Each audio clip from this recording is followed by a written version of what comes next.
Kagandahan lang ang nakikita.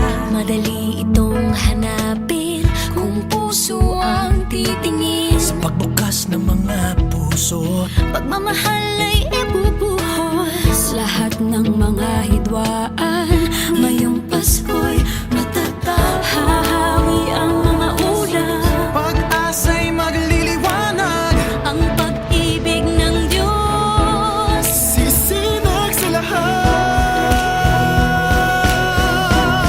Ngayong Pasko'y pag-ibig ang kailangan ng daigdig. Kay ganda ng lahat, if we will just love. Ang meaning ng Pasko sa akin yung mahalan, kakaunawaan, pagkakaisa, lalo na.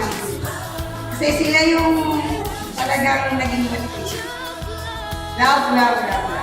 Sabi ko po dito sa ating batch, sana mabuo to, lumawa, dumating pang many years na kami nandito, hindi, yung kahit kami ay matanda na, uubod-ubod na, buo pa rin kami. Diba?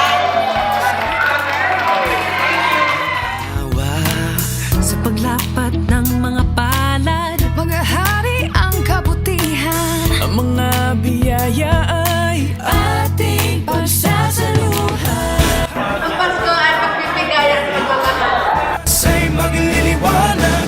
Ang pag-ibig ng Diyos sisinag sa lahat. Ngayong Pasko'y pag-ibig ang kailangan ng daigdig. Kay ganda ng lahat. Kay ganda. If we will just love. We will just Ngayong live. Pasko'y pag-ibig. Para sa akin, ang kahulugan ng Pasko ay pag-ibig. Ang pag-ibig ng Diyos sa bawat isa sa atin. Kaya tayo ay magmahalan, magbibigan sa bawat isa. At ang Pasko ay hindi lang para sa araw na December 25, kundi ang Pasko ay araw-araw na sa mga Kristiyano na dapat natin ipamumuhay. Magbigayan, magdamayan, at mag-share. Sisinag sa lahat. Ngayong Pasko'y pag-ibig ang kailangan ng daigdig. Kay ganda ng lahat.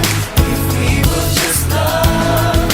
Ngayong Pasko'y pag-ibig ang kailangan ng daigdig. Kay ganda ng lahat.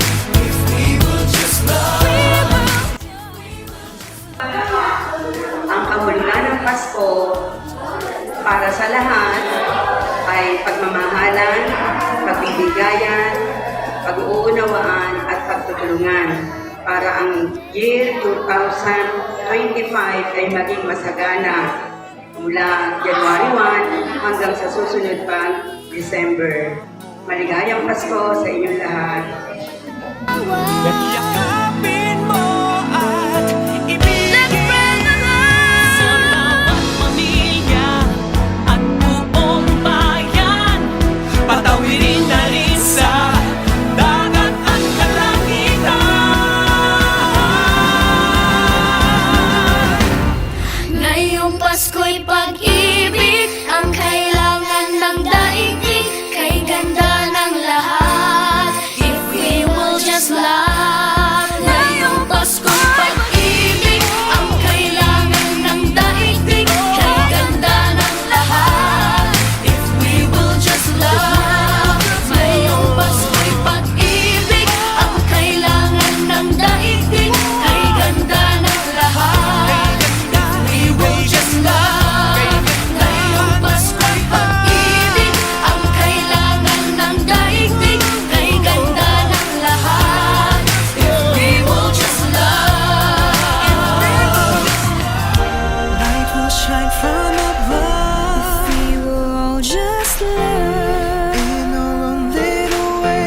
can make the world a better place. Light will shine from above. We will all just love In our own little way, we can make the world a better place. Ngayong Pasko'y pag-ibig. Hello mga batchmate! Masaya ako na narito tayong lahat sa araw na ito para magsama-sama at magsaya. Alam niyo naman na ang buwan na ito ay buwan ng Kapaskuhan para sa pagkulita sa pagsilang ng ating pong may kapal na Jesus.